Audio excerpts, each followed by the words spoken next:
კონგოსა და უგანდაში ებოლას ვირუსის აფეთქებასთან გამკლავებას ცდილობენ. როგორც მსოფლიო სასურსათო პროგრამის იტურის ბიუროს ხელმძღვანელი ამბობს, ებოლას აფეთქება და საკვების უსაფრთხოება ერთმანეთთან მჭიდრო კავშირშია. მისი თქმით, არსებობს ჯანდაცვის ზომები, რომლებიც გულისხმობს ადამიანების იზოლაციას გარკვეულ ზონებში, მაგრამ თუ ისინი არ იღებენ საკვებით დახმარებას, ბუნებრივი აღარ დარჩებიან ამ ზონებში.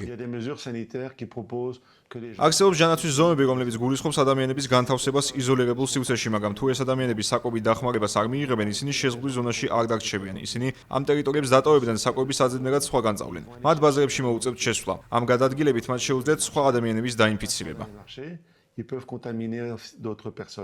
ჯანდაცვის მსოფლიო ორგანიზაციის გენერალური დირექტორი ტედროს ადანომ გებრეისუსი ამბობს, რომ უკვე 900-ზე მეტი საეჭვო და გარდაცვალების 220-ზე მეტი შემთხვევა გამოვლინდა. ებოლა კვირების განმავლობაში შეუმჩნევლად ვრცელდებოდა, რადგან ჯანდაცვის ორგანოები ხალხს უფრო გავრცელებულ ზაირის შტამზე ამოწმებდნენ, სანამ არ მიხვდნენ, რომ ეს აფეთქება გაცილებით იშვიათი შტამით, ბუნდი ბუგიუთი იყო გამოწვეული. გარკვეულმა სააგენტოებმა ბუნაიში რამდენიმე ტონა დახმარება ჩაიტანეს, რომელიც კონგოს 3 ყველაზე მეტად დაზარალებული ქალაქის, ბუნაის, რუამპარასა და მონგვალუსთვის იყო განკუთვნილი. ამასთან უბრალო მოსახლეობის უნდობლობამ ებოლაზე რეაგირების ძალისხმევა გაართულა. სამქალაქში შექმნილი 3 სამკურნალო ცენტრიდან 2 ადგილობრივმა მცხოვრებლებმა დაწვეს. გარდა ამისა, დაფინანსების შეზღუდვამ სიტუაცია კიდევ უფრო მეტად გააუარესა. წინა ხაზზე მყოფი სააგენტოების უმეტესობას ბიუჯეტი შეუმცირდა, ამიტომ პირველი რაც უნდა გაკეთდეს არის იმის უზრუნველყოფა, რომ გრძელვადიანი დაფინანსება იყოს მდგრადი ყველა სააგენტოსთვის. მსოფლიო სასურსათო პროგრამის პერსპექტივიდან წელს რესურსების დეფიციტი 218 მილიონი ამერიკულ დოლარს შეადგენს.